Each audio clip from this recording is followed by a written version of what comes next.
Hello students, twelfth commerce Hindi medium. तो स्वागत है फिर से आप लोगों का। तो लास्ट क्लास में हम लोगों ने क्या क्या कंप्लीट कर लिया था। लाभ हानि नियोजन खाता देख लिया था, साझेदारों का पूंजी खाता हम लोगों ने देख लिया था। तो आज हम लोग को जो सीखना है पूंजी की गणना, तो आप लोग का बहुत सिंपल है, वो कोई ज्यादा कुछ उसमें कैलकुलेशन है नहीं। तो आज हम लोग को जो सीखना है वो है आपका आहरण पर ब्याज। तो बच्चों आज हम लोग आहरण पर ब्याज की गणना करना सीखेंगे। क्या सीखेंगे आज? आहरण पर ब्याज की गणना करना सीखेंगे कि आहरण पर ब्याज की गणना किस प्रकार की जाएगी, वो हम लोग सीखने वाले हैं। ठीक है, चलिए तो देखते हैं आहरण पर ब्याज की गणना कैसे करते हैं। पहली बात तो ये देखो कि आहरण पर जो ब्याज की गणना आप करोगे वो किस तारीख को करोगे।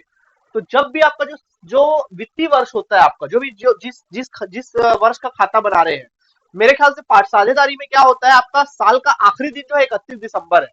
वैसे 31 मार्च होता है, लेकिन आपके क्वेश्चन में आपके बुक में ज्यादातर 31 दिसंबर दिया है। तो मैं भी आपको बोलूंगा कि जो आहरण पर ब्याज की गणना की जाती है वो वर्ष के अंतिम दिन में की जाती है। वर्ष के अंतिम दिन में गणना की जाती है, वर्ष के अंतिम दिन में। और वो अंतिम दिन क्या होता है? 31 दिसंबर। 31 दिसंबर वाली तारीख को ब्याज की गणना की जाएगी, हमेशा याद रखिएगा। ठीक है, तो ब्याज की गणना कब की जाती है? 31 दिसंबर को। ठीक, चलिए ठीक है, यहां तक लिख लेंगे आप सभी। ओके, तो देखिए ब्याज की गणना का क्या है, आहरण। ये बात उस पर बात पे डिपेंड करता है कि आहरण किस प्रकार किया जा रहा है। अगर आप दो आहरण दो प्रकार से किया जाता है, साझेदारों के द्वारा जो आहरण किया जाता है वो दो प्रकार से किया जा सकता है। या तो साझेदार जो है वो एक नियमित रूप से आहरण करेंगे या अनियमित रूप से आहरण करेंगे। पहले होता है अनियमित रूप से आहरण करना, अनियमित आहरण पहला होता है अनियमित आहरण, और दूसरा नियमित आहरण। अनियमित आहरण का मतलब क्या होता है? ऐसा आहरण जो अनियमित है। अनियमित का मतलब क्या? कभी भी आहरण कर रहे हैं, कभी 1 जनवरी को आहरण कर रहे हैं, कभी 1 मार्च को आहरण कर रहे हैं, कभी 31 मार्च को आहरण कर रहे हैं, कभी एक अक्टूबर को आहरण कर रहे हैं, तो कभी 31 अक्टूबर को आहरण कर रहे हैं। आहरण करने का कोई नियम कायदा नहीं, कभी भी आहरण कर रहे हैं। उस पर ब्याज की गणना किस प्रकार की जाती है? वो होता है अनियमित आहरण। और नियमित आहरण क्या होता है? एक निश्चित तिथि पर एक निश्चित राशि आहरित की जाती है। यहाँ पर क्या होता है, तारीख भी अनिश्चित होता है और आहरण की राशि भी क्या होती है, निश्चित होती है अनियमित में। लेकिन नियमित में क्या होता है, नियमित में यह होता है कि राशि भी नियमित होती है और आहरण करने की जो तारीख है वो भी नियमित होती है। कई बार साझेदार क्या करते हैं, हर महीने की पहली तारीख को वो आहरण करते हैं। तो कई बार साझेदार ये डिसाइड कर लेते हैं कि हर महीने की हम अंतिम तिथि को आहरण करेंगे, ये भी डिसाइड कर लेते हैं। या कई साझेदार ये बोलते हैं कि हम हर महीने की पहली तारीख को तो आहरण करेंगे, लेकिन हर 3 महीने में आहरण करेंगे, हर 3 महीने की पहली तारीख को आहरण करेंगे। तो कुछ साझेदार बोलते हैं कि नहीं, हम हर 3 महीने में आहरण तो करेंगे, बट महीने की अंतिम हर 3 महीने की अंतिम तिथि में आहरण करेंगे। तो कुछ लोग बोलते हैं कि हम 6 महीने में आहरण करेंगे। तो ऐसे करके एक नियमित आहरण, एक निश्चित राशि है, और आहरण करने की तिथि भी पर्टिकुलर क्या रहती है, उनके पास रहती है। तो ये हुआ खैर आहरण की बात। तो पहले पर आज बात करते हैं किसकी? अनियमित आहरण की बात करते हैं। तो अनियमित आहरण की गणना पर ब्याज की गणना अगर करनी है तो दो तरीके से करते हैं। तो ब्याज का फॉर्मूला क्या होता है? तो यहाँ पे ब्याज का फॉर्मूला होता है आहरण पर ब्याज बराबर, फॉर्मूला हो जाता है यहाँ पर दो तरीका है। सबसे पहला होता है साधारण विधि। पहला कौन सा विधि होता है? साधारण विधि। अगर आप साधारण विधि से कर रहे हैं तो क्या होगा? पहला साधारण विधि, तो ब्याज का क्या हो जाएगा फॉर्मूला? आहरण की राशि, पहला लिखना आहरण राशि, जो राशि आहरण कर रहे हो साझेदार का वो लिख लेना, गुणित ब्याज की दर बटे 100 गुणित गुणित माह बटे 12, ये, या अवधि बटे 12। क्या लिखेंगे? अवधि बटे 12। ये एक फॉर्मूला, एक तरीका है गणना करने का। या फिर गुणनफल विधि से भी आप इसी को गणना कर सकते हैं। दो विधि है, या तो आप इस विधि को अपनाइए या फिर इस विधि को। गुणनफल विधि से भी आप आहरण के पर ब्याज की गणना कर सकते हैं। तो क्या होगा बच्चों, ब्याज की गणना का फॉर्मूला ब्याज बराबर आहरण की कुल राशि। क्या लिखेंगे? आहरण की कुल राशि। फॉर्मूला हो जाएगा आहरण की कुल राशि गुणित दर बटे 100 गुणित अवधि, सॉरी 1/12, ये फॉर्मूला हो जाएगा। क्लियर हुआ?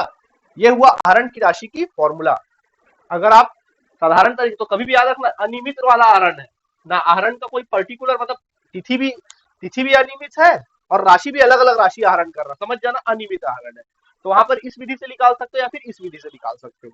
फॉर्मूला याद हो गया, आहरण की राशि गुणित दर बटे 100 गुणित अवधि बटे 12। देखेंगे गुणनफल विधि से क्या फॉर्मूला है? आहरण की कुल राशि गुणित दर बटे 100 गुणित 1/12, ये फॉर्मूला है। ठीक है, तो उम्मीद है फॉर्मूला याद हो गया होगा। ठीक है। उसी जगह अगर नियमित आहरण है, एक क्वेश्चन तो एग्जाम में आता है आप लोग के निकालने का, नियमित आहरण वाला क्वेश्चन देखते हैं आपको, ठीक है, बताते हैं। तो अगर वो राशि नियमित आहरण वाली राशि है तब क्या होता है, तब देखिए क्या हो सकता है नियमित राशि में, नियमित आहरण में क्या फॉर्मूला होगा।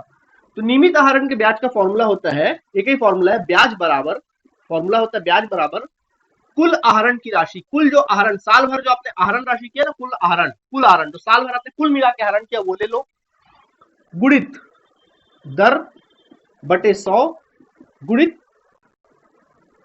गुणित औसत अवधि, गुणित औसत अवधि बटे 12, ये फॉर्मूला होता है।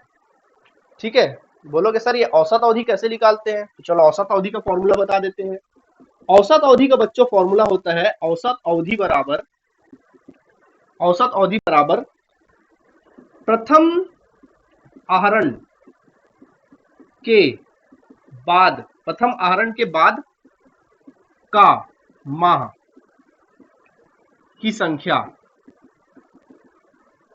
धन अंतिम आहरण के बाद के माह की संख्या बटे 2, ये होता है फॉर्मूला। क्या बोला मैंने, प्रथम आहरण के बाद, जब आप पहला आहरण किए होगे उसके बाद तुम्हारा 31 दिसंबर तक का, उसके बाद 31 दिसंबर तक कितना समय बच गया वो ले लो, कितना महीना बच गया वो ले लो। फॉर एग्जाम्पल अगर आपने 1 जनवरी को आहरण किया तो बताओ 1 जनवरी को आपने आहरण किया तो साल का अंतिम दिन क्या है 31 दिसंबर, तो 1 जनवरी से लेकर 1 जनवरी को आपने आहरण किया तो कितना महीना बचा आपका आहरण करने के बाद, कितना महीना आखिरी बचा, तो कितना महीना बचा जनवरी का पूरा महीना, क्योंकि 1 जनवरी को कर रहे हो तो पूरा जनवरी का पूरा महीना लेंगे, 1 जनवरी को कर रहे हो तो जनवरी का पूरा महीना लिया जाएगा। तो जनवरी फरवरी मार्च अप्रैल मई जून जुलाई अगस्त सितंबर अक्टूबर नवंबर दिसंबर पूरा 1 जनवरी को लिए, तो जनवरी के बाद पूरा दिसंबर तक का महीना कितना हुआ 12, तो ऐसा करके 12 लिख लोगे प्लस। ठीक है, अंतिम आहरण के बाद माह की संख्या, तो अंतिम आहरण मान लो आपने कब किया होगा, आप हर महीने की पहली तारीख को कर रहे हो तो अंतिम आहरण आपने कब किया होगा, मान लीजिए आपने क्या कब किया होगा अंतिम आहरण, पहला आहरण आपने 1 जनवरी को किया तो आखिरी आहरण कब किया होगा 1 दिसंबर को। ठीक है, 1 दिसंबर को किया होगा क्योंकि अंतिम जो महीना है वो दिसंबर है, तो दिसंबर में किया होगा 1 दिसंबर को। तो बताओ 1 दिसंबर के बाद कितना समय बच गया आपके पास 31 दिसंबर तक का, एक महीना, क्योंकि दिसंबर आखिरी महीना है, तो 1 दिसंबर को जब आपने निकाला होगा तो आपके पास कितना महीना बचा, एक ही महीना बचा, तो यहाँ पे कितना लिख देंगे 1/2, तो 13/2 ऐसा, और सॉल्व करोगे 6.5 यहाँ पे ऐसा आएगा, ये कहने का मतलब है। ठीक है, या क्या बोला मैंने, प्रथम आहरण के बाद का माह की संख्या प्लस अंतिम आहरण के बाद का माह की संख्या बटे 2, ये फॉर्मूला याद कर लीजिएगा। ठीक है, चलो मैं क्वेश्चन कराऊंगा तो आप लोग और अच्छे से क्या हो जाएगा, ये क्लियर हो जाएगा। ठीक है, फिलहाल यहां तक फॉर्मूला लिखेंगे आप सभी, कमॉन लिख लो।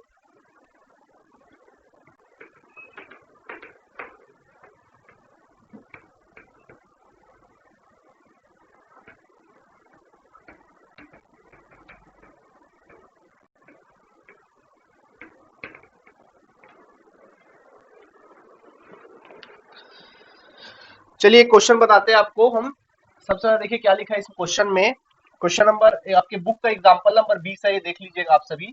इसमें लिखा है कि शिवम और सुभी, शिवम और सुभी नाम के दो साझेदार है, शुभी नाम के दो साझेदार है, ओके, और उसमें से शिवम ने, किसने, शिवम का आहरण, शिवम ने कुछ आहरण किए, शिवम का आहरण, तो कुछ शिवम के आहरण आपको दिए हुए हैं, क्या क्या आहरण किया शिवम ने, साल भर ये आहरण किया है, क्या क्या आहरण किया, तिथि इस प्रकार दी हुई है, तिथि उसने आहरण किया सबसे पहला 1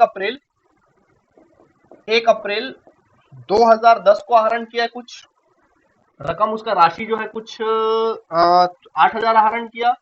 इसी प्रकार उसने 30 जून को आहरण किया कुछ 2010, कितना आहरण किया भाई 7,500 आहरण किया है, कितना आहरण किया 7,500, और फिर 31 अक्टूबर को आहरण किया है 2010 को 7,000 नहीं सॉरी 5,000 आहरण किया है। उसके बाद फिर 31 दिसंबर को आहरण किया है 2010 में 7,000 रुपए का, और 1 मार्च 2011 को उसने आहरण किया है 5500 रुपए का। ठीक है, तो आहरण पर जो ब्याज की दर है, जो ब्याज की दर है क्वेश्चन में दिया है, ब्याज की दर जो है वो 7% आपकी ब्याज की दर है। ठीक है, ठीक। तो आपको आहरण पर ब्याज की गणना करनी है। क्या करनी है? आहरण पर ब्याज की गणना आप लोगों ने क्या करनी है? करनी है। तो चलिए अब हम लोग आहरण पर ब्याज की क्या करेंगे? गणना करना है अपन लोग को। ठीक है, तो चलिए पहले क्वेश्चन को देखिए क्या बोलता है। क्वेश्चन में कहता है कि शिवम और सुभी दोनों साझेदार हैं, ब्याज की दर 7% है आहरण पर, और शिवम का आहरण कुछ इस प्रकार है। 1 अप्रैल को उसने 8,000 आहरण किया, 30 जून को उसने 7500 आहरण किया, 31 अक्टूबर को 5,000, 31 दिसंबर को 7,000 और 1 मार्च को 5,500। साल भर में इतना आहरण किया। पहले तो आप दिमाग लगाइए और सोचिए कि ये लोग कौन सा वर्ष पालन करते हैं। वित्तीय वर्ष पालन करते हैं, यानी 1 अप्रैल से 31 मार्च वाला तिथि को पालन करते हैं, साल को पालन करते हैं, या ये लोग 1 जनवरी से 31 दिसंबर तक का पालन करते हैं? आप बताइए देखकर। इस क्वेश्चन को देख के लग रहा है, देखो ना, 2010 चला चला और 1 मार्च 11 को भी वो खरीद ले रहा है। इसका मतलब ये है कि दिसंबर पार कर जा रहा है। मतलब ये है कि ये लोग वित्तीय वर्ष का पालन करते हैं, यानी 1 अप्रैल से 31 मार्च वाला वर्षों का पालन करते हैं, ये माना जाता है। ठीक है, अगर ये क्वेश्चन यहीं तक होता तो अपन 31 दिसंबर को लेके चलते। ज्यादातर क्वेश्चन आपके एग्जाम में 31 दिसंबर ही वाला है, जो आपकी बुक में क्वेश्चन है वो 31 दिसंबर ही वाला है। लेकिन यहाँ पर थोड़ा क्वेश्चन में वैरायटी है, तो अपन को कैसे पता चलेगा कि इसकी ब्याज की गणना 31 मार्च को की जाती है या 31 दिसंबर को? तो इससे पता चल रहा है, देखो इसके वर्ष के आहरण दिए ना, अप्रैल, जून, अक्टूबर, दिसंबर और मार्च भी दे दिया अगले साल का। तो गधों कॉमन सी बात है कि भाई जो आहरण किया जाता होगा, मतलब जो जो लोग वर्ष पालन करते होंगे वो वित्तीय वर्ष पालन करते होंगे, 1 अप्रैल टू 31 मार्च। ओके, चलिए तो हम लोग इसको बनाना चालू करते हैं। अब एक बात बताइए, जो आहरण इसने किया ये अनियमित है कि नियमित है? बिल्कुल ये अनियमित है। देखो ना, तिथि भी अनियमित है और राशि भी क्या है? अनियमित है। साल भर को एक मुश्त एक राशि तो पहले वो आहरण नहीं कर रहा, साल भर में एक जैसी राशि तो आहरण नहीं कर रहा। दूसरा, साल भर में कोई एक जैसी तिथि है क्या? यहाँ पे तिथि भी अलग अलग दिख रही है आप लोगों को साल की। कोई पर्टिकुलर तिथि क्या कि 1 अप्रैल को निकाल रहा है या 1 अक्टूबर को ही निकाल रहा है? ऐसा कुछ तो है नहीं। एक ही तारीख को निकाल रहा है, ऐसा कुछ तो है नहीं। तारीख भी अलग अलग है और राशि भी क्या है? अलग अलग है। मतलब ये क्या है? अनियमित है, दोनों अनियमित है। मतलब क्या है? अनियमित है। तो अनियमित की जगह इसका क्या करेंगे? ब्याज की गणना करेंगे। चलिए करते हैं ब्याज की गणना। ठीक है, तो ऊपर हेडिंग लिखना आहरण पर ब्याज की गणना। क्या लिखना? आहरण पर ब्याज की गणना। आहरण पर ब्याज की गणना लिखना आप सभी, आहरण पर ब्याज की गणना। चलिए ठीक है, आहरण पर क्या लिखेंगे अपन लोग? ब्याज की गणना। और किस तारीख को? 31 मार्च 2011 को समाप्त वर्ष हेतु, 31 मार्च 2011 को समाप्त वर्ष हेतु, इस प्रकार से। ठीक है, चलिए देखते हैं अपन लोग, स्टार्ट करते हैं। सबसे पहला फॉर्मूला क्या होता है? पहला अपन किससे बनाएंगे इसको? साधारण विधि से बनाएंगे। चलो पहला मैं बनाता हूं इसको साधारण विधि से। चलो बताओ साधारण विधि का फॉर्मूला क्या होता है? ब्याज बराबर आहरण की राशि, आहरण की राशि गुणित दर बटे 100 गुणित अवधि बटे 12, यही फॉर्मूला होता है ना। चलिए स्टार्ट करते। पहला तिथि और रकम ले लो, रकम या राशि ले लो। चलो बोलो तिथि क्या क्या है? सर 1 अप्रैल 2010 है। ठीक है, उसके बाद क्या है? 30 जून 2010 है। फिर क्या है? 31 अक्टूबर 2010 है।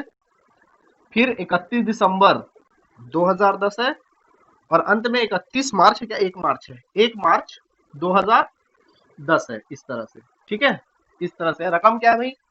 8,000 है, 7,500 है और 5,000 है, फिर 7,000 है और अंत में कितना है? 5,500। ये अपन को दिया हुआ है। ठीक, चलिए देखिए, हमको चाहिए अवधि। तो बच्चों यहाँ पे अवधि का कॉलम बना लेना, अवधि। अब अवधि कैसे देखोगे? देखो सुनो, अवधि कैसे निकालोगे। आपने आहरण कब किया है? 1 अप्रैल को। आपके वर्ष की अंतिम तिथि क्या है? 31 मार्च। तो 1 अप्रैल से लेकर 31 मार्च तक गिन लो कितना महीना होता है। अप्रैल, मई, जून, जुलाई, अगस्त, सितंबर, अक्टूबर, नवंबर, दिसंबर, जनवरी, फरवरी और मार्च, पूरा 12 महीना होता है। कितना होता है? 12। तो बच्चों यहाँ पे कितना लिखोगे? 12 महीना। ठीक इसी प्रकार 30 जून है। कौन सा जून है? 30 जून। जून का अंत है, तो 30 जून से लेकर 31 मार्च तक गिन लो कितना महीना होता है। तो जून 30 जून है, तो जून तो गया, कहां से गिनोगे? जुलाई से। जुलाई से गिनोगे, क्योंकि अगर ये 1 जून होता तो पूरा जून का महीना ले लेते। यहाँ पर 30 जून है, जून का अंत है, तो जून को अपन छोड़ देंगे, आगे से गिनेंगे जुलाई, अगस्त, सितंबर, अक्टूबर, नवंबर, दिसंबर, जनवरी, फरवरी, मार्च। कितना महीना हुआ? 9 महीना। कितना महीना जा रहा है? 9 महीना। ठीक वैसे 31 अक्टूबर से आप 31 मार्च तक गिनिए। 31 अक्टूबर तो अक्टूबर का महीना नहीं गिनेंगे, नवंबर, दिसंबर, जनवरी, फरवरी और मार्च, 5 महीना। कितना महीना? 5 महीना। ठीक इसी प्रकार दिसंबर, 31 दिसंबर, तो दिसंबर का महीना गिनोगे? नहीं। तो जनवरी, फरवरी और मार्च, कितना महीना? 3 महीना। और 1 मार्च है तो गिन लो, 1 मार्च से 31 मार्च, 1 महीना। कितना महीना? 1 महीना। ऐसे की। ठीक। अब चलो इसी गणना कर लेते हैं। क्या करेंगे? गणना। यहाँ पे लिखना गणना। तो कैसे करना? फॉर्मूला लिखो। आहरण की राशि, तो बोलो आहरण की राशि कितनी है? 8000। दर, तो दर कितना है? 7%। तो लिखो 7/100, 7/100 गुणित अवधि, तो अवधि कितनी है? 12। ये निकाल लेना, सॉल्व कर लेना। ठीक है। वैसे इसको देख लो, 7500 आहरण की राशि, 7% गुणित अवधि कितना है? 9/12। इसका कुछ आंसर निकाल लेना। 5000 गुणित 7/100 गुणित 5/12, इसका कुछ आंसर निकाल लेना। 7000 7% गुणित कितना? 3/12, इसका आंसर निकाल लो। और 5500 गुणित 7/100 गुणित 1/12, इसका आंसर निकाल लो। चलो आंसर निकालो, कितना आएगा बताओ हमें। अगर आप इनका आंसर निकालोगे तो कितना कितना आएगा? 8000 का 7% निकालना है हम लोगों को। ओके। और 12 कैंसिल हो जाए, कितना आएगा? पहला वाला आएगा 560। उसी तरह इसका निकालेंगे, इसको कैलकुलेट करेंगे तो 7500 का 7% आप निकाल लेंगे, और उसमें 9 मंथ का,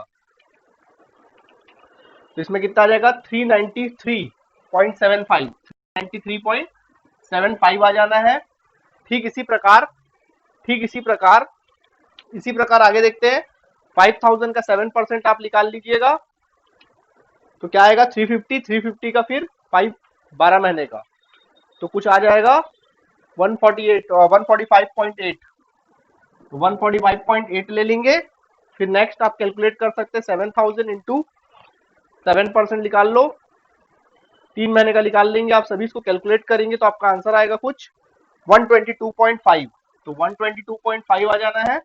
और फाइनली जब आप आखिरी वाला सॉल्व करेंगे, 5500 का 7% निकाल लीजिएगा आप सभी, इंटू 7% डिवाइडेड इंटू 1/12, तो इसका आएगा 32 रुपीज। जब सबको ऐड करेंगे, कर लो, देखो तो इस तरह तुम लोग का, तो देखिए इस तरह तुम लोग का क्या आ गया? टोटल इंटरेस्ट आ गया। अब सबको टोटल कर लो। टोटल चलो मैं कर लेता हूँ। 560 प्लस हम करेंगे उसमें कितना? 393.75 प्लस हम करेंगे 145.8 प्लस उस पे करते हैं अपन लोग 122.5 एंड देन फाइनली लिखेंगे 32। तो आंसर तकरीबन आपका आएगा 1254। आंसर कितना आएगा? 1254। ये तुम्हारा इंटरेस्ट आ गया। 1250 कितना आ गया? 4। ये तुम्हारा क्या आ गया? ब्याज आ गया। आहरण पर क्या आ गया? ब्याज। ठीक है। तो इस तरह से कैलकुलेट करना आपका काम है भाई। कैलकुलेट करना तो आता है ना, कि वो भी सिखाना पड़ेगा। ठीक है। तो इस तरह से कैलकुलेट कर लीजिएगा आप। ठीक है। चलिए ठीक, तो यहां तक आप इसको नोट कर लीजिए।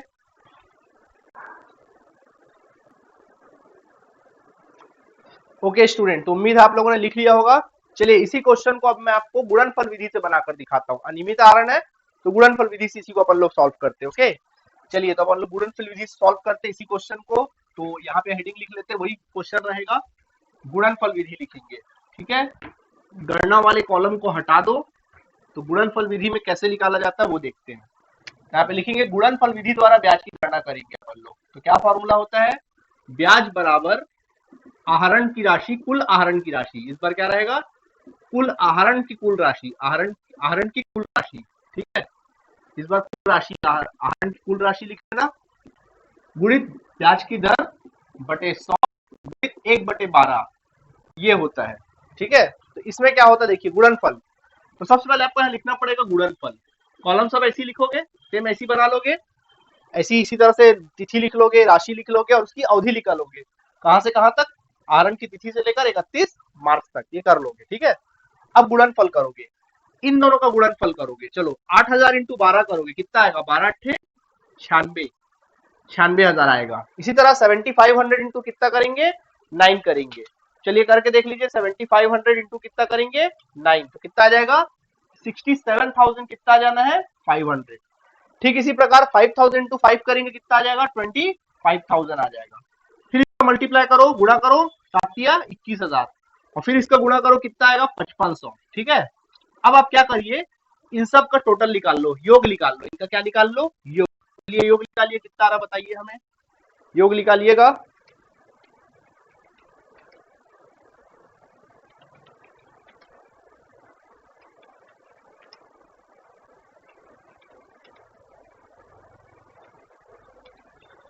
अगर आप इसका योग निकालेंगे तो कितना आएगा 2,15,000 आपका योग आया होगा करके देख लेना। ठीक है चलिए हमारा क्या आ गया योग निकल आया। ठीक देखो मेरे पास जगह नहीं तो मैं यहाँ पे बना दे रहा हूँ ना आप लोग इसको नीचे लिख लेना। आप लोग नीचे लिखना मेरे पास जगह नहीं करके मैं यहाँ लिख रहा हूँ। क्या निकालना अपन को ब्याज निकालना तो सीधा फॉर्मूला लिखो ब्याज बराबर आहरण कुल आहरण कितना है सॉरी गुणनफल यार आहरण कुल मत लिखना सॉरी सॉरी यहाँ लिखना गुणनफल का योग। क्या लिखना है यहाँ पे गुणनफल का योग।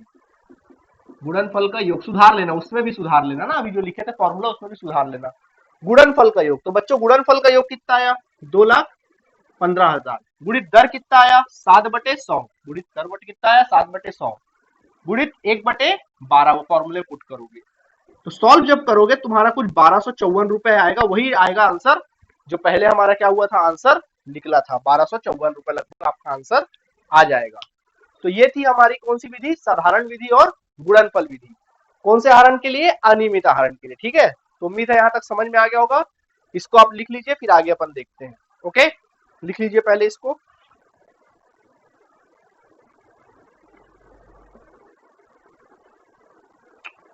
चलिए अब आपके 9 बोध के बुक से हम आपको क्वेश्चन एग्जांपल नंबर 18 बताते हैं। पेज नंबर 95 है बिल्कुल नए बुक से और पेज नंबर 95 और उदाहरण नंबर 18 क्या लिखा है देखें। तनिष्क अपने निजी उपयोग के लिए 31 मार्च 2008 को वर्ष की समाप्ति के दौरान प्रति माह 20,000 रुपए का आहरण करता है। हर महीने का आहरण करता है 20,000 वो हर महीने आहरण करता है और आहरण पर ब्याज की जो दर है वो 8% है। ठीक है यानी इनका अंतिम तिथि क्या है 31 मार्च। तो देखो इनकी जो अंतिम तिथि है आहरण पर ब्याज की गणना करनी दिया क्या है क्वेश्चन वो लिख लेते हैं। क्या क्या दिया भाई हमको क्वेश्चन में सबसे पहले हमको जो दिया है वो फटाफट लिख लो। सबसे पहले लिखा हुआ है कि प्रति माह आहरण हर महीने वो आहरण करता है तो प्रति माह आहरण की राशि तो प्रति माह जो आहरण की राशि है बच्चों वो कितनी है प्रति माह आहरण की राशि जो है कितना है 20,000 रुपए हर महीने वो आहरण करता है। हमने बोला ठीक है। ब्याज की जो दर है ब्याज की जो दर दिया हुआ है वो हम लोग को ब्याज की दर दिया हुआ है इसमें 8% कितना दिया है 8% प्रतिवर्ष दिया हुआ है प्रतिवर्ष 8% दिया हुआ है। और इसके बाद जो है ब्याज की गणना करनी है अंतिम तिथि क्या है वर्ष की 31 मार्च 2008 को समाप्त वर्ष हेतु 31 मार्च 2008 को समाप्त वर्ष हेतु। ठीक है हर महीने आहरण करता है तो आपको ज्ञात करना है क्या आहरण पर ब्याज आपको क्या निकालना है आहरण पर ब्याज निकालना है। अब इसमें कंडीशन दिया है किस कंडीशन पे आहरण पर ब्याज निकालना है नंबर 1 यदि वह जब माल आहरण माह के पहले दिन में किया जाए अगर वो बोल रहा है कि अगर वो आहरण प्रत्येक माह के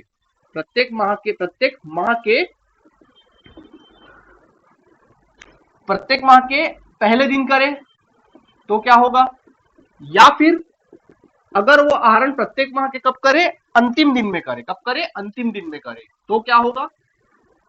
और यदि वह आहरण नंबर 3 कहता है यदि वह आहरण प्रत्येक माह के मध्य में करता है तो क्या होगा मध्य दिन में करता है तो क्या होगा ये आपको क्या करना है बताना है। मध्य दिन में करता है मतलब 15 तारीख को हर महीने कब 15 तारीख को करता है तो क्या होगा। ठीक है इसको सॉल्व करते हैं ये। ठीक तो आहरण पर ब्याज की राशि हमको क्या करनी गणना करनी है। ठीक है क्या है फॉर्मूला आहरण हर महीना कितना करता है 20,000 देखो हर महीना 20,000 लिखा आता है कितना लिखा रहा है हर महीना तो राशि नियमित है कंफर्म हो गया। ठीक है और कब निकाल रहा बोल रहा प्रत्येक माह में निकाल रहा है कब निकाल रहा राशि प्रत्येक माह में निकालता है तो ये भी क्या है नियमित है बिल्कुल नियमित है। तो आपको ब्याज की गणना करनी है कंडीशन 3 कंडीशन है। अगर वो आहरण प्रत्येक माह के पहले दिन निकालता तो क्या होता अगर वो हर महीने पहले दिन निकाल रहा मतलब 1 तारीख को आहरण कर रहा है 1 अप्रैल 1 मई 1 जून 1 जुलाई ऐसा आहरण कर रहा है तो क्या आहरण पर ब्याज होगा या वो अंतिम दिन में निकालता है, यानी हर महीने के अंतिम दिन में, यानी कि 31 अप्रैल को, पहला दिन अप्रैल है, 31 मार्च है, मतलब पहला साल का पहला महीना अप्रैल है, तो 30 अप्रैल को निकाला होगा। फिर अगला अप्रैल के बाद क्या आता है, मई आता है, तो 31 मई को निकाला होगा। फिर 30 जून को निकाला होगा, यानी माह के अंतिम दिन में निकाला होगा, तो क्या होगा। और अंत में हर महीने के मध्य में निकालता होगा, यानी हर महीने के 15 तारीख को निकालता होगा, बीच मतलब क्या, 15 तारीख को निकालता होगा, तो क्या होगा। ठीक है, तो कौन सा फॉर्मूला लगेगा यहाँ पे, आहरण की राशि भी नियमित है और आहरण भी क्या है बच्चों यहाँ पे नियमित है, तो क्या होगा वो देखते हैं। ठीक है, चलिए अब हम लोग बनाना चालू करते हैं। तो फॉर्मूला क्या होता है, तो याद होगा नियमित आहरण में फॉर्मूला क्या होता है, आहरण पर ब्याज बराबर, क्या फॉर्मूला होता है, आहरण पर ब्याज बराबर, आहरण पर ब्याज बराबर क्या होगा फॉर्मूला, कुल आहरण, साल भर का कुल आहरण ले लो राशि, गुणित दर बटे 100 गुणित औसत अवधि, शॉर्ट में लिख रहा हूं औसत अवधि बटे 12, यही तो फॉर्मूला था, औसत अवधि बटे क्या 12, यही फॉर्मूला था। चलो औसत अवधि कैसे निकाला जाता है, तो औसत अवधि बच्चों कैसे निकाला जाता है, औसत अवधि, तो बच्चों औसत अवधि कैसे निकाला जाता है, क्या बोला जाता है हमें, प्रथम आहरण के बाद बचा समय, बचा माह, प्रत्येक प्रथम आहरण के बाद का माह, बाद का माह, प्लस अंतिम आहरण के बाद का माह, अंतिम आहरण जब वो अंतिम आहरण किया होगा उसके बाद का माह, अंतिम आहरण के बाद का माह बटे क्या 2, यही तो फॉर्मूला होता है, यही तो फॉर्मूला है। ओके चलिए स्टार्ट करते हैं औसत अवधि। ओके चलिए स्टार्ट करते हैं। सबसे पहले कंडीशन नंबर 1, कंडीशन एक काम करते हैं, औसत अवधि निकाल लेते हैं, फिर हर कंडीशन का निकाल लेते हैं। तो कंडीशन नंबर 1 क्या कहता है, देखो लिखो इसको, आहरण अगर प्रत्येक माह की शुरुआत में किया जाए, आहरण प्रत्येक माह के पहले दिन किया जाए, पहले दिन अगर किया जाए तो क्या होगा, चलो सुनना, पहले दिन किया जाए तो क्या होगा। तो देखिए औसत अवधि तब क्या निकलेगा, तब औसत अवधि कैसे निकालोगे, ऐसे निकालोगे औसत अवधि। क्या बोला मैंने, प्रथम आहरण के बाद के बाद का माह, तो प्रथम आहरण कब किया होगा, 31 मार्च वाला साल है, तो पहला आहरण वो हर महीने आहरण करता है, अप्रैल मई जून जुलाई अगस्त करके करता है, लेकिन कौन सी तारीख को करता है, 1 तारीख को। तो पहला आहरण कब किया होगा वो 1 अप्रैल को। तो बताओ 1 अप्रैल के बाद का माह कितना है, तो पूरा अप्रैल से मार्च तक गिन लो, अप्रैल से मार्च तक गिन लो। तो 1 अप्रैल को आहरण किया, तो अप्रैल पूरा अप्रैल का महीना, मई जून जुलाई अगस्त सितंबर अक्टूबर नवंबर दिसंबर जनवरी फरवरी और मार्च, 12 महीना, कितना महीना 12 महीना, प्रथम आहरण के बाद का माह कितना 12 महीना, प्लस अंतिम आहरण के बाद का महीना। तो बताओ बच्चों हर महीने वो आहरण कर रहा है, तो अंतिम आहरण कब किया होगा, वो हर महीने की 1 तारीख को कर रहा है, तो अंतिम आहरण कब किया होगा, 1 मार्च को किया होगा।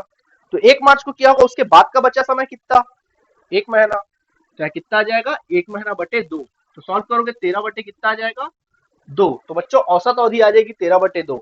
तो ऐसे सिचुएशन में ब्याज क्या होगा, फॉर्मूला क्या बोलेंगे, कुल आहरण। तो बोलो कुल आहरण कितना है, यहाँ पे कुल आहरण अगर देखा जाए तो कुल आहरण कितना है, हर महीना वो बंदा कितना निकालता है 20,000 निकालता है, तो 12 महीने तक कितना निकाला होगा 2,40,000 निकाला होगा। ठीक है, तो कुल आहरण कितना है 2,40,000 रुपए। ओके, इंटू दर कितना है 8%, गुणित औसत अवधि कितना आया 13 बटे 2 गुणित 12, 13 बटे औसत अवधि 13 बटे 2 गुणित क्या 12, ये वाला 12। ठीक है चलो सॉल्व करते हैं, 0 0 कैंसल, 0 0 कैंसल। ठीक है, उसके बाद क्या हो जाएगा, 2 एकम 2, 2 चौके 12, सॉरी 2 चौक 8।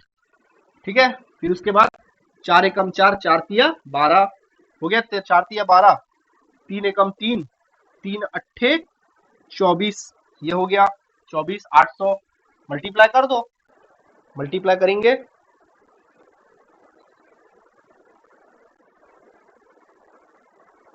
10,400,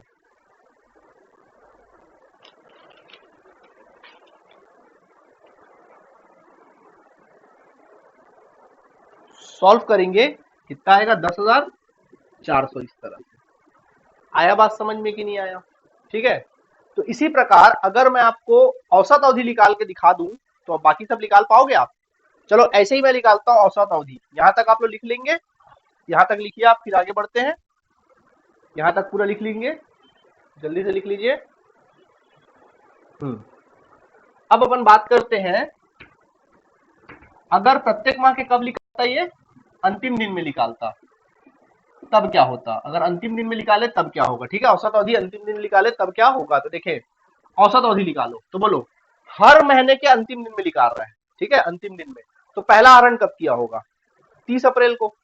पहला आहरण 30 अप्रैल को किया, तो बताओ पहला आहरण के बाद का समय कितना, कितना महीना बचा? 30 अप्रैल को निकाला तो अप्रैल वाला महीना छोड़ दो, बचा कितना? 11 महीना। 11 महीना आप मई से गिनिए, मई से मार्च तक गिन लीजिए, 11 महीना आएगा। प्रथम आहरण के बाद का माह कितना? 11 महीना। अंतिम आहरण कब किया होगा ये बंदा? 31 मार्च को। 31 मार्च के बाद का महीना कितना है 31 मार्च तक? सर कुछ भी नहीं, जीरो। तो क्या आ जाएगा? 0/2। तो 11 बटे कितना आ जाएगा? 2। तो चलिए सॉल्व कर लीजिए। फिर ब्याज बराबर क्या हो जाएगा? ब्याज बराबर कुल आहरण 2,40,000, ब्याज की का मूल्य कितना, दर कितना, 8% गुणित औसत कितना, 11/2 गुणित 12, ऐसा। ठीक, 0 0 कैंसल, 0 0 कैंसल, ओके। और 8 एकम 8, 8 तिया सीधा 24 काटो, तिया 24 काटो, सीधा 3 काटो, 3 एकम 3, 3 अट्ठे 24, 11 अट्ठे 8800, 8800 रुपए क्या हो जाएगा? यहाँ पर आ जाएगा। आया बात समझ में कि नहीं आया? अंतिम माह में इस तरह से आहरण की गणना करेंगे, एकदम सिंपल है, ठीक है, एकदम आसान है। ठीक, ओके, इसको भी आप क्या कर लीजिए, नोट कर लीजिए। इसके बाद अपन आगे बढ़ते हैं। अगर ये मध्य में निकालता, कब निकाल रहा है? मध्य दिन में निकाल रहा है। कब निकाल रहा है? मध्य दिन, ठीक है, मध्य दिन, मध्य दिन निकाल रहे हैं, तब क्या होगा देखते हैं। आहरण प्रत्येक माह के मध्य में कर रहे हैं, हर महीने की 15 तारीख को कर रहे हैं। तो बताओ मुझे पहला आहरण उसने कब किया होगा? 15 अप्रैल को किया होगा। पहला आहरण कब किया होगा? 15 अप्रैल को उसने पहला आहरण किया रहा होगा, ओके। पहला आहरण, तो बताओ पहला आहरण 15 अप्रैल को किया, तो उसके बाद का समय कब हुआ? 15 अप्रैल को पहला आहरण किया, ठीक है, पहला आहरण वो कब किया? 15 अप्रैल को। चलो अप्रैल का महीना छोड़ दो, तो अप्रैल के बाद का कितना महीना हुआ? बोलोगे सर 11 महीना हुआ। अप्रैल के बाद का महीना कितना हुआ? 11 महीना। और अप्रैल का आधा, अप्रैल का आधा, आधा को क्या बोलते हैं? 0.5, 11.5 महीना। आया बात समझ में? 15 अप्रैल को कर रहे हैं ना, तो अप्रैल को छोड़ो पहले, आप अप्रैल के बाद का महीना गिनो, मार्च तक का कितना हुआ? 11 महीना हुआ। और 15 अप्रैल को कर रहा, तो 15 अप्रैल का आधा महीना कितना हो गया? 0.5। आया समझ में? यानी कि प्रथम आहरण के बाद का माह कितना हुआ? 11.5, 11.5, यानी आधा, 11 महीना और आधा महीना, यानी 11.5 महीना, 11.5 लिखेंगे आप, ठीक है। अब अंतिम आहरण कब क्या होगा ये? तो अंतिम आहरण किया होगा 15 मार्च को, कब होगा? 15 मार्च को उसने किया होगा, ठीक है। तो 15 मार्च, तो अंतिम आहरण के बाद का समय कितना? आधा माह, मार्च का आधा है ना, आधा समय तो बीत चुका 15 मार्च, तो उसके बाद का समय कितना? 15 दिन, यानी कि आधा माह, यानी कि प्लस 0.5 माह बटे कितना? 2.5 माह, ठीक। तो इन दोनों को आप जोड़ दीजिए, कितना आ जाएगा? 12 बटे कितना? 2। तो कितना आ गया? 12/2। सॉल्व करो, कितना आ जाएगा? 6। क्या आ गया आंसर? 6। अब पुट कर दो फॉर्मूले में देनी, और ब्याज बराबर क्या हो जाएगा? कुल आहरण राशि कितनी थी? 2,40,000। इस फॉर्मूले पुट करोगे, दर कितना? 8% गुणित माह कितना? 6/12। औसत अवधि 6 आया ना, 6 बटे कितना? 12। सॉल्व करेंगे, 2 0 कैंसिल हो गया, 6 कम 6, 6 दूनी 12, 2 एकम 2, 2 चौके 8। चलो मल्टीप्लाई करो, 4 शून्य 0, 4 शून्य 0, 4 चौक 16 की 6, हासिल है 1, 4 दूनी 8, 8 और 1 9, 9600। क्या आ जाएगा आंसर? 9600, ठीक है। तो देखिए इस तरह के क्वेश्चन हमने क्या कर दिया, आपको बता दिया। अब आपको क्या करना है, आपके बुक के क्वेश्चन को क्या करना है? सॉल्व करना है। और भी कुछ क्वेश्चन अगर होंगे एक्स्ट्रा, तो मैं तो आपको कल के क्लास में करवाऊंगा, ठीक है। तो यहाँ तक आप क्या कर लीजिए, लिख लीजिए, फिर आगे बढ़। आज के लिए इतना काफी है। देखिए हमने दोनों मेथड बता दिया। आहरण पर ब्याज, नियमित आहरण होगा तो क्या करना है, अनियमित आहरण होगा तो क्या करना है, सारे फॉर्मूला आपको याद करने हैं, दिमाग में रखना है। एक क्वेश्चन तो 101% 4-5 नंबर का इसका आएगा ही आएगा, ठीक है। तो आज के लिए इतना काफी है। ओके बच्चों, धन्यवाद।